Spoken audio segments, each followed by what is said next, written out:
This right here is the very first Viper. In fact, it was introduced in 1989. This is the first mule.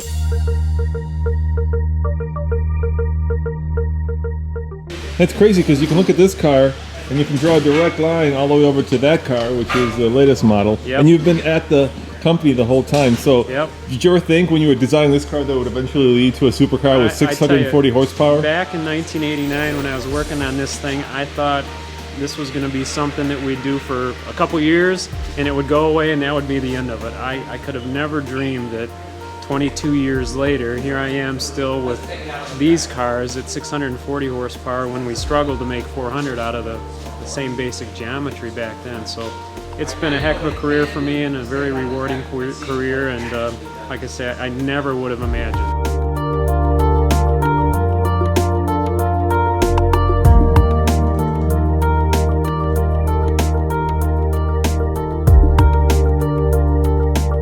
Oh, you had a beard? Yeah, I had a beard.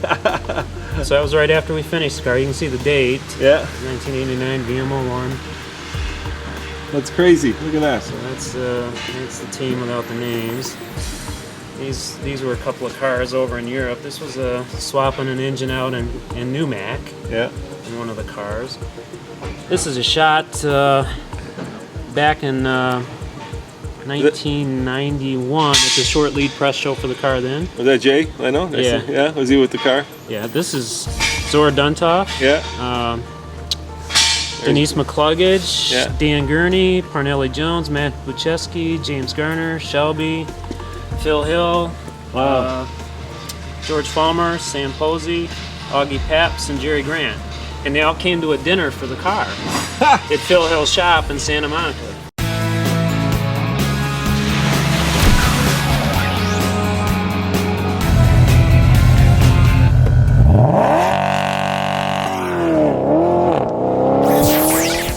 Now, Dick, you were around when this car was built.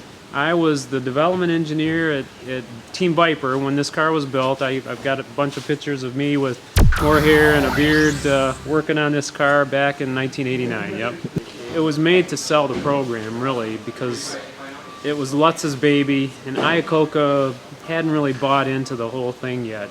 So we had to put together a prototype car that we could do some dynamic work. Mainly, this car was really used to try to determine some of the suspension geometries and things like that, since at that time we really didn't have a V10 engine yet. We knew it wasn't going to be representative from a power standpoint, but the V8 engine that we had was the intention to be about the same weight as the V10 in aluminum would be. So this car, again, served very well as a dynamics mule for the program.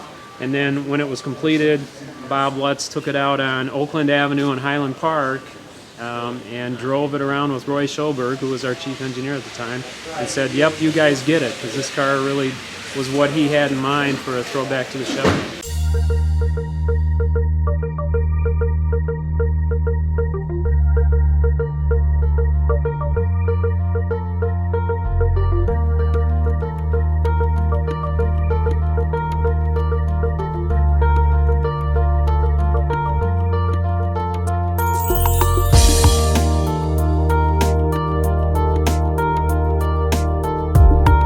All right, now you got to debunk the myth that the current Viper has a truck engine. Yeah, that's certainly a myth, because at the time when we were tasked to build the car, Bob Lutz wanted it to be a V10, and Francois Gastang, our executive vice president for engineering, they wanted something different and unique for the car, and the V10 gave it that, something that nobody else had. And the thinking was, well, gee, we've got this truck V10 engine that we're developing for our truck fleet. We could just use the same engine for the Viper.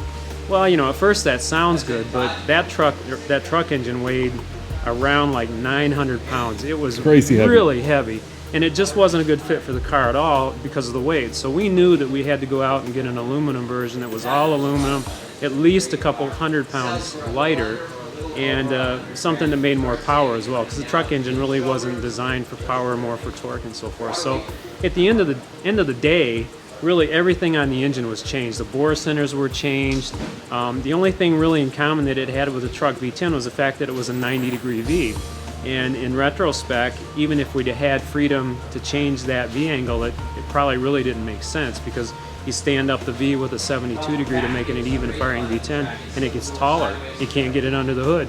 So it really worked out well, but my point being, there really wasn't anything in common between the truck V10, and there never was really, other than an original, hey, we can use a V10.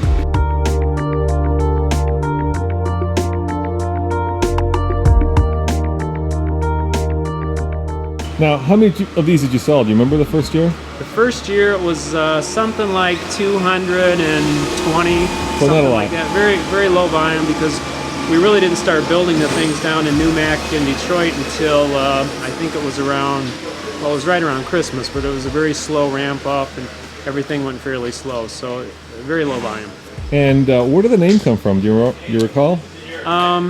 Yeah, when they originally thought about doing this new supercar, I know it was Bob Lutz and Francois Gastang and I think Tom Gale and probably a couple others sitting around in a meeting talking about the car.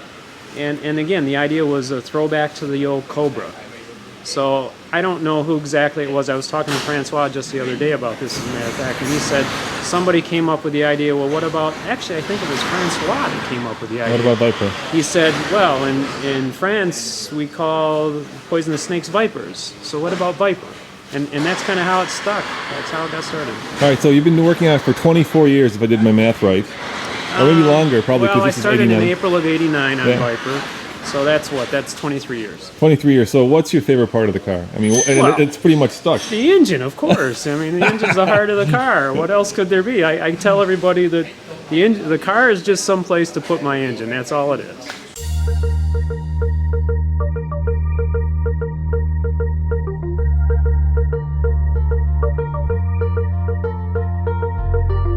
And last question. What do you think the Viper will be 24 years from now, or 23? Boy, you know, I don't know these days. It's the world is certainly changing, but there's still a place for cars like this. People still want their toys, and they're so much fun. They're such a great thing to drive. But 24 years from now, anybody's guess. Thank you very much. I appreciate it. You're welcome.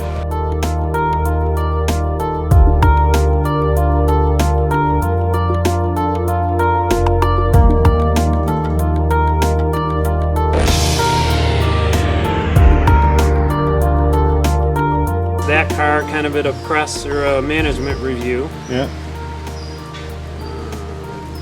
It's a Colorado. One of these cars is that blue car right there. That's me. It's a Colorado. Remember that, Don? Well, that's Zion in Utah. Okay. That's in Utah. That's the best picture That's of all. me, Schoberg, and Lutz.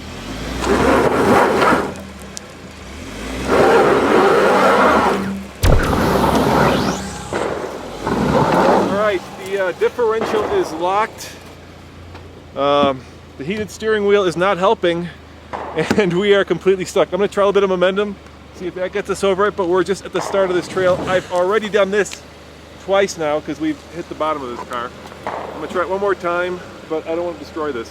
There's an Armada behind us, Nissan Armada. Here we go.